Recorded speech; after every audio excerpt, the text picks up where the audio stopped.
Hello guys and welcome back to my channel. Today in this video I'm going to test the Foxeer WildFIRE model in a multipath environment. In order to properly test it, I used a couple of methods. On the first test I mounted the WildFIRE and the RapidFIRE models on an external analog mode on the DJI HD goggles and recorded the screens using two GoPro cameras.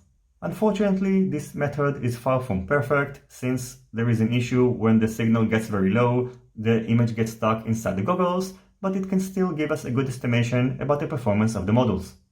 Now, as you may know, when conducting this kind of comparison tests, it's important to use the same antennas in order to make the test valid, and I also went one step further and I used this RF splitter, which enables you to use the same antenna on two models.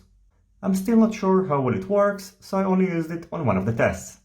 Now, even though these antennas are supposed to be identical, it's important to make sure that they are similarly tuned, and for that purpose I used the SW emitter tool by RLC.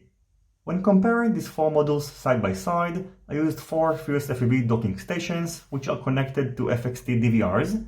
In my experience, this method is very reliable, and it's not far behind capturing the internal screens of the goggles. Having said that, once Foxeer are going to release their next firmware update, which I think is needed, I'm going to compare the WildFIRE with the RapidFIRE again using two FetchUp HDO2 goggles and see if this solution works better than the previous method. Now, after this short introduction, it's time to share the test of the Foxeer WildFIRE. And by the way, in case you wonder, the only reason the TBS Fusion was left out of this test is because my unit is not working well, and I'm expecting to get a new unit soon, and once it's going to arrive, I'm going to properly test again and compare it with the WildFIRE, RapidFIRE, and the FuriousFPV TrueD X. I hope you will enjoy the rest of this video, and as always, if you have any questions, feel free to ask them in the comments section down below. Don't forget to leave a thumbs up if you like this video, and consider subscribing to my channel and hitting the notifications bell if you're not already subscribed. See you in my next videos, and goodbye.